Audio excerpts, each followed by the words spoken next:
Buenos días a todos, bienvenidos a un nuevo episodio de Ley y Libertad. Yo soy Paola Borda y decidí crear este podcast con el objetivo de tratar temas relacionados con dos aspectos que son transversales a la gran mayoría de ordenamientos jurídicos del mundo. Me refiero a los derechos y las libertades fundamentales. Los invito a visitar www.paolaborda.com. Allí ustedes podrán consultar la versión escrita de las investigaciones y de las síntesis que son la base de cada uno de estos episodios. Hoy vamos a presentar una síntesis del artículo titulado La indemnización de daños o perjuicios causados por las medidas adoptadas durante el estado de alarma, escrito por Eva María Nieto, profesora de Derecho Administrativo en la Universidad de Castilla-La Mancha, España. Antes de avanzar con la presentación de esta síntesis de doctrina, vale la pena detenernos un momento y aclarar qué es el estado de alarma. Pues bien, este es un régimen jurídico previsto por el artículo 116 de la Constitución Española y por la Ley Orgánica número 4 de 1 de junio de 1981, que puede declararse cuando se producen crisis sanitarias como la que actualmente padece el mundo a raíz de la pandemia del coronavirus, es decir, cuando se producen alteraciones graves de la normalidad. En consecuencia, el estado de alarma permite la adopción de ciertas medidas gubernamentales extraordinarias al punto que pueden llegar a restringir los derechos y las libertades fundamentales de algunos individuos con el objetivo de proteger bienes, lugares y a la población por un determinado periodo de tiempo previamente establecido en la Constitución y la Ley Orgánica número 4 que acabamos de mencionar. Por esta razón, y como usted ya lo puede estar intuyendo, el artículo de la profesora Nieto es interesante, ya que nos explica la indemnización de esos daños y perjuicios sufridos como consecuencia de las medidas adoptadas durante el estado de alarma, prevista por un artículo en especial, el artículo 3, parágrafo 2 de la Ley Orgánica número 4 de 1981. Dicho lo anterior, profundicemos ahora en la presentación del texto. La profesora Nieto escribió este artículo con el objetivo de explicar la indemnización prevista por el artículo 3 de la Ley Orgánica número 4. Para esto, ella divide su nota en dos partes. Por un lado, menciona las características de esta norma.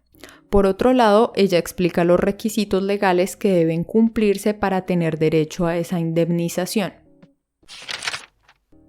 En cuanto a las características del artículo 3, la autora menciona tres características.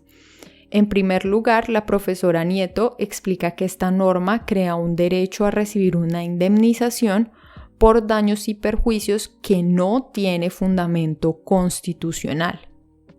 En efecto, él no se deriva ni del artículo 106 ni del artículo 121 de la Constitución Española, que prevén, respectivamente, una cláusula general de reconocimiento de la responsabilidad de la administración pública por daños derivados del funcionamiento de los servicios públicos y el derecho a la indemnización de los daños causados por error judicial o por el funcionamiento anormal de la administración de justicia. Por lo tanto, la profesora Nieto resalta que el artículo 3, parágrafo 2 de la Ley número 4 crea una hipótesis legal de responsabilidad patrimonial de la administración pública.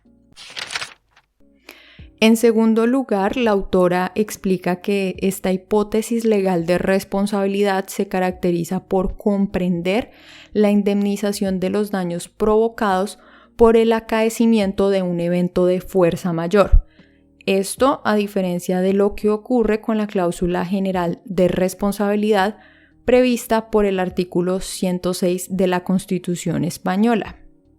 No obstante, la profesora Nieto advierte que en la actualidad debe tenerse en cuenta la sentencia número 60 de 3 de junio de 2020 del Juzgado de lo Social Único de Teruel, Con fundamento en esta decisión, se determinó que la pandemia provocada por el COVID-19 no es un evento de fuerza mayor.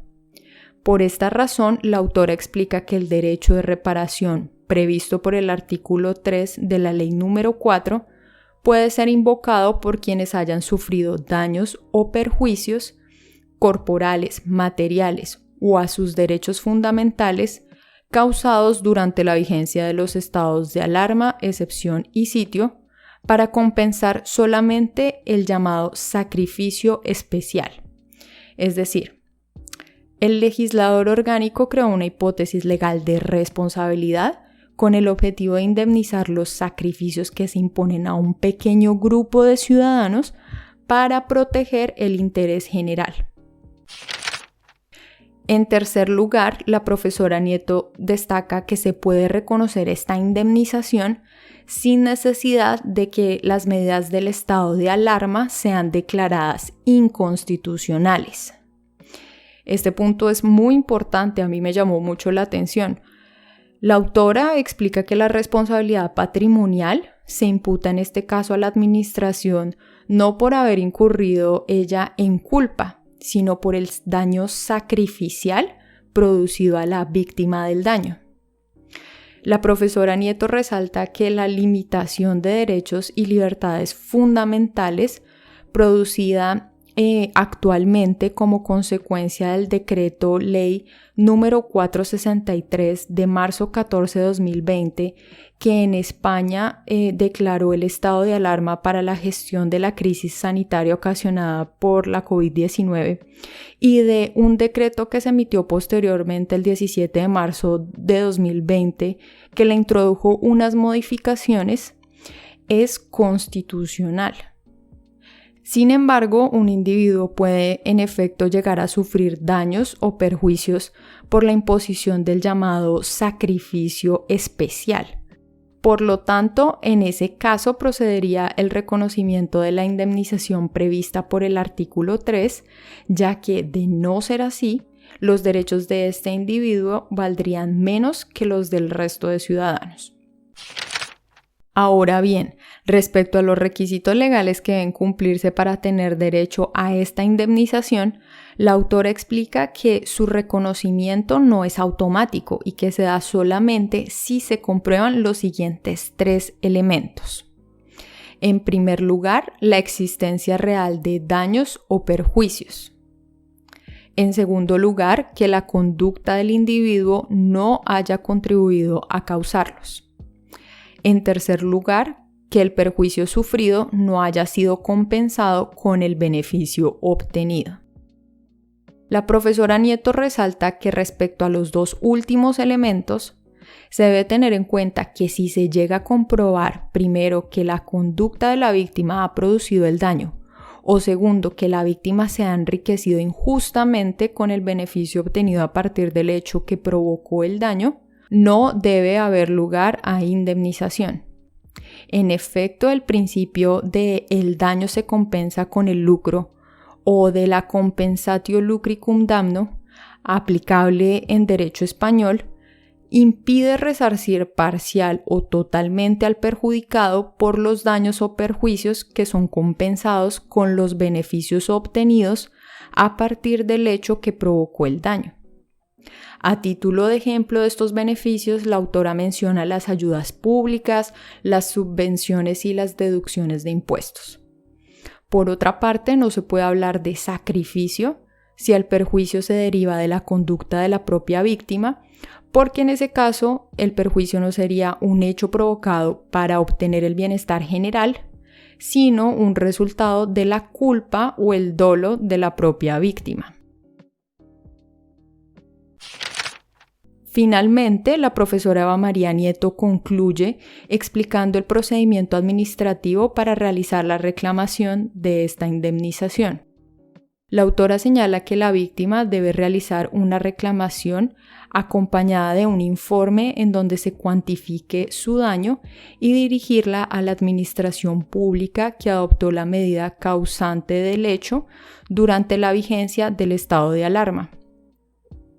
La autora añade que el plazo para reclamar esta indemnización es de 12 meses, contados a partir del momento en el que se puede cuantificar el daño o perjuicio sufrido.